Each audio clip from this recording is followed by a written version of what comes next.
You hate my parents that much? It's not about that. I'm just saying we should respect each other. Mom, just let it go. Break up with him. This is the story of how I ended 21 years of life with my selfish and domineering husband, Spencer. My name is Rosalie. I'm a 45-year-old part-time housewife. I live with Spencer, who's the same age as me. Our daughter, Kelly, is 21. She's currently an apprentice hairstylist in New York. Spencer is a corporate guy, but he's had a good income since he was young, so we've never struggled financially. Because of that, I never complained about his many hobbies, like golf and skiing, filling up our garage. But Spencer never shared those hobbies with Kelly and me. Even after Kelly was born, he was rarely home on weekends. We never even ate together during the weekdays. He hardly attended any of Kelly's school events. He'd show up at sports day, but you could tell he didn't want to be there. And he was always yelling. If things didn't go his way, he'd raise his voice. He hated being criticized. Whenever I would speak against his selfish attitude towards Kelly, he'd get angry and kick things around. The anger in his eyes was genuinely frightening. I was always scared of that look. I thought about divorce many times, but I never had the courage. Plus, when he was in a good mood, he'd dote on Kelly, so I couldn't take away her only father. Looking back, I realized that I was probably just making excuses to justify my own laziness. Every summer and Christmas vacation, Spencer would enthusiastically take Kelly and me to visit his parents.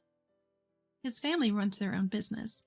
Spencer, being the eldest son, didn't take it over. Instead, my brother-in-law and his wife run the business and live with my in-laws. Despite choosing the corporate path, Spencer seems to have a complex about my brother-in-law. In front of him, Spencer always brags about how great he is. But his family doesn't really care about Spencer's bragging. They just let it go in one ear and out the other. While I sat doing nothing, it was hard dealing with Spencer, who not only made me do all the chores at his parents' house, but also mocked me openly. Yet his family suddenly looked out for me. When we left, they would always say, "Thanks for coming." So despite Spencer's attitude, I didn't really dislike his family. In fact, I often wondered why Spencer was the way he was, given that his family was so great. My mom raised me on her own after my dad passed away when I was in the 8th grade. She was a part-time nurse's aide back then, but studied hard to become a registered nurse. She worked tirelessly to support me through vocational school. Thanks to her, I landed a job in caregiving. I deeply respect my mom for it. I live alone now, and my aunt, who is my mom's sister, lives nearby. I wanted to visit my family home too because I still worry about Mom. But Spencer, who would gladly spend days at his own home, always made sure our visits to my place were brief, just a couple of hours. And he'd grumble under his breath the whole 3-hour car ride. Spencer was all smiles in front of my mom, though, trying to look like a good person. Fed up with his behavior. "Let's spend our summer vacation visiting our own families separately," I suggested. But Spencer absolutely wouldn't have it. Tired of dealing with Spencer's short fuse, I started visiting my mom with Kelly when he wasn't around. Once Kelly passed her cosmetology exams and landed a job in New York, life with Spencer became even more unbearable for me. He suddenly became intrusive, focusing on our home life only after Kelly moved out. Even if I came home slightly late, he would yell at me. But he never stopped going out to play, even while he kept me tightly bound and continually berated me. On weekends when Spencer wasn't home, I actually felt relieved. Occasionally, when he returned home early and found out I hadn't prepared dinner, he would rage. "Couples should have their meals together. That's just common sense." I was stunned by his contradictions. Kelly has flown the nest. Even with my qualifications, I could make things work if I put my mind to it. Maybe it's time to seriously consider what lies ahead. Just as I began pondering this, my aunt called me early in the morning. She said she urgently needed to talk, so I immediately felt it was about Mom. After sending Spencer off to work, I headed straight for my parents' house. When I got there, both Mom and my aunt were present. Mom, who I hadn't seen in a while, looked a bit thinner. "What's going on?" Instead of Mom, my aunt spoke up. "Well, you see," hearing my aunt's words, my mind went blank. "Mom has cancer and was given a year to live." I couldn't comprehend what my aunt was saying. As my mind swirled, Mom reassured me. "Don't worry. I've seen many people recover from this illness in my line of work. The survival rate is high," she said cheerfully with a smile. "Oh, you," my concerned yet frustrated aunt said. "Amelia is exaggerating." Mom playfully slapped her on the back, laughing. I was speechless, seeing Mom trying to keep the mood light. Then Mom reassured me. "Don't worry. We're fully insured, you know." Her words were full of conviction. When I looked into my mom's eyes, memories flooded back of how she'd supported me bravely without a word of complaint. Even after Dad passed away, tears began to flow uncontrollably.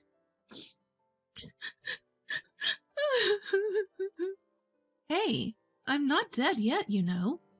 Mom tried to turn it into a joke, but I could see she was also holding back tears. My aunt was doing her best to keep it together, too.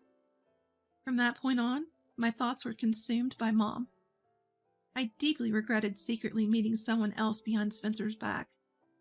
Is there anything I can do for Mom, who has worked so hard for me? Then I remembered something Mom once said. "I'd love to spend time leisurely watching the ocean." That's it. I'll gift Mom a vacation. While she still has the energy, I'll make Mom's wish come true. Feeling determined, I first contacted our daughter Kelly and informed her about Mom's condition. I also told her I was considering a divorce, depending on Spencer's reaction. Kelly said she'd come home on her day off tomorrow. The next day, Kelly and I waited for Spencer to return. Spencer arrived home late, but was delighted to see Kelly, who had unexpectedly come to visit. I told Spencer about Mom, and said that for possibly her last long vacation, I wanted to travel with her instead of going to his parents' house. Spencer was furious. "You can't be serious. We're going to my parents' house. That's the priority here, because I'm the husband." But this time, I couldn't give in. "Like you care about Grace. I care about my mom, too. What's wrong with that?" "Do you hate my parents that much?" "That's not the point. I'm talking about mutual respect." Even though this was about Mom's health, Spencer showed no understanding. Tears filled my eyes from anger and sadness. Then Kelly spoke up. "Mom, just let it go. Divorce him," she said calmly. Her words enraged Spencer. You think you can make a fool out of me? Who do you think puts food on the table?" he yelled. But Kelly was unshaken. Then, "Dad, do you realize what you're doing is bullying? You always put your fun first and never cared about Mom or me. When I hit my teens, suddenly you became all overprotective, shouting at me daily and calling me an ungrateful daughter who doesn't value her father. You don't care about Mom or me. You're just a kid who wants to be pampered," she stated. Kelly's words opened my eyes more than my own thoughts ever had. "See, this is what happens when you let a kid live alone. I don't care about your family. If you don't want to go to my parents' house, let's get a divorce." Spencer was trembling with rage. I looked into his eyes. My resolve hardened. "Fine, let's get divorced," I said, ignoring his shouts. I packed our bags, took Kelly with me, and left the house. After that, I went back to my parents' home and immediately started preparing for divorce, sending the divorce papers through a lawyer. Spencer had thought I would break down and apologize, but upon seeing the divorce papers, he signed them in a fit of anger, and just like that, our divorce was finalized. His family apologized many times, but Spencer's last words were, "You'll regret this." I exchanged glances with my in-laws, baffled by the situation. Mom looked sorry, thinking it was her fault that the divorce happened. We assured her multiple times that it wasn't true. We chose our vacation destination based on where Mom wanted to go. You'll worry without a younger person around. Kelly, an apprentice hairstylist, arranged to come with us, securing understanding from her workplace. Mom truly enjoyed herself during the trip. Looking at Mom's peaceful sleeping face, I had to hold back tears, realizing this could be our last time together. Both Kelly and I deeply enjoyed the trip with Mom. Afterwards, I returned to caregiving, supporting Mom in any way I could.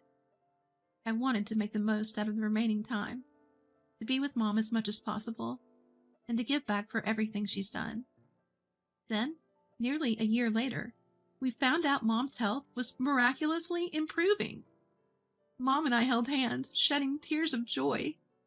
When I told Kelly, she broke into loud sobs over the phone. There are still precautions to take, but we decided to celebrate. Aligning with Kelly's day off, we invited our aunt and held a modest dinner party.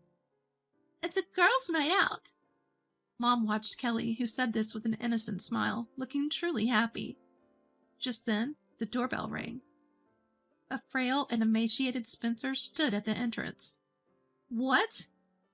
I was at a loss for words, seeing how much Spencer had changed. Spencer then, "I've come for you," said softly.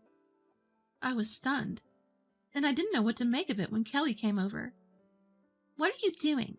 This doesn't involve you anymore. Just go. She raised her voice, trying to push Spencer out. Just as Kelly and I were about to push Spencer out, Aunt grabbed my hand. Let's at least hear what he has to say, she said, smiling warmly at Spencer. Are you kidding me? You know what kind of person he is? Kelly raised her voice, to which Aunt whispered, But it might be interesting, and grinned mischievously. Though unsure, we let Spencer in, knowing Aunt, who's pretty tough-looking, was close by if things got out of hand. Kelly and I exchanged looks, then allowed Spencer to enter the house. Spencer began talking without waiting for us to initiate the conversation. Here's what Spencer had to say. After my divorce with Spencer, he quickly started dating a hostess in her 20s from a nightclub. But as soon as he financially backed her dream of opening her own business, she vanished and stopped responding to his messages. Now in debt, Spencer turned to my family for help. But given the circumstances, they refused and even kicked him out, saying, You brought this on yourself. Fix your own mess.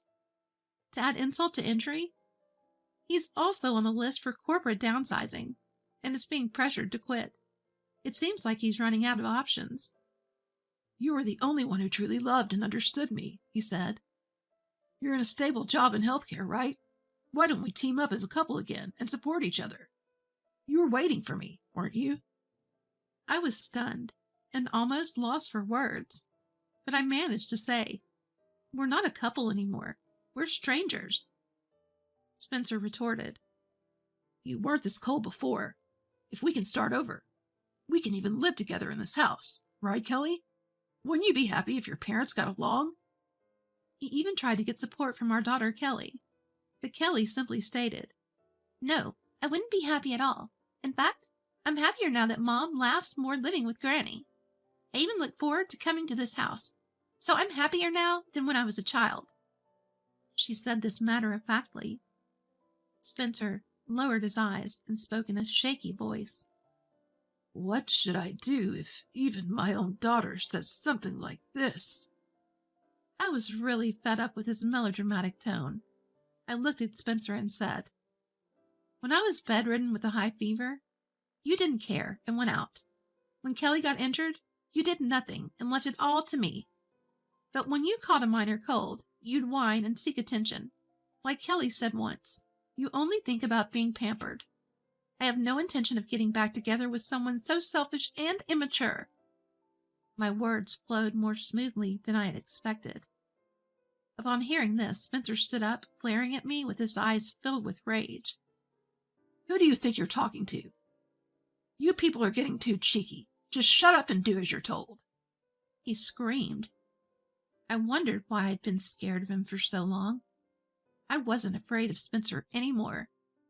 Keeping my composure, I told him, "Please leave." Spencer screamed. You've got to be kidding me! He then grabbed a piece of fried chicken in front of him and hurled it at me. It felt uncomfortable as the oil splashed on my face. In that moment, something snapped inside me and I stood up. But my mom grabbed my arm and leaned in. Then she told Spencer, "I really want to throw something at you right now, Spencer. But I care too much about Rosalie and Kelly to stoop to your level. If you value yourself, maybe it's time to learn a different way to love." Her voice was soft but filled with resolve.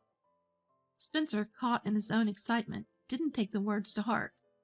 Don't you dare judge me. He lunged at Mom. That's when Kelly spoke up. "This counts as assault. You know, I'm recording this. Want me to upload it on social media, or should I just call the cops?" She aimed her phone at Spencer. Spencer lowered his raised fist but tried to grab me again. I, however, looked straight into Spencer's eyes and said, "I'll be contacting a lawyer for a restraining order. I'd like to legally ensure that you no longer interact with us. We kindly ask that you leave our home." Spencer chuckled creepily.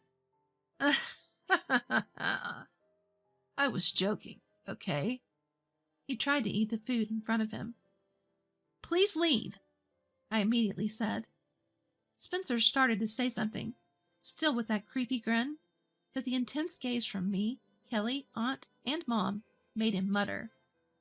You're all so cold-hearted. He staggered out. Once Spencer left, the tension drained from us. We looked at each other and gave a tired laugh. Oh! Aunt asked Kelly, "Did you really record that?" Upon hearing this, Kelly casually replied, "As if. It's just a bluff." And she laughed. Although I was filled with joy at how strong Kelly had become, memories of the pain I had caused her filled my mind. "I'm sorry. I never wanted to put you through this," I said, tears of regret spilling over. "It's okay. I see it as a cautionary tale. I'm not a kid anymore, and I can choose who matters to me. But there was a time when it hurt to feel like I was the reason you wouldn't divorce. I'd appreciate it if you could be a little more decisive moving forward." Kelly responded with tears in her eyes. Hearing Kelly's stern yet kind words, I felt the weight of the burden I'd placed on her and wanted to cry out. But with strong-willed Kelly and my mom, who fought through her severe illness right in front of me, I knew I had to be strong too. I may have called Spencer immature, but I realized I still have much growing up to do myself. Spencer tried calling me several times afterward, but I didn't respond at all. He even showed up at the house a few times, but I only told him through the door, "I'll call the police," and I never met him. After a few visits like that, just as I was discussing calling the police next time, I got a call from my in-laws. We apologize for our foolish son. We don't want to cause you any trouble, especially not for our granddaughter Kelly, so we've decided to take responsibility as his parents. That was the gist of it. They called back Spencer, who I kicked out, to help with the family business and tried to re-educate him. But he couldn't stand working under his brother-in-law and ended up causing trouble, not only for the family, but also for their clients. The CEO of one of those clients couldn't stand it any longer and transferred Spencer to work at a subsidiary in the middle of nowhere. It was a strict environment with no entertainment around, and Spencer now seems to be working in what's basically isolation. For someone like Spencer who loves fun, this might be the ultimate penalty. Facing my mom's situation gave me the chance to confront myself. I learned to be strong without blaming others. While I do think Spencer got what he deserved, I can't help but be thankful for the strong, compassionate woman Kelly has become. Rather than harboring resentment, my greater wish now is for Spencer to gain emotional independence. I hope he's living his life somewhere I don't know about.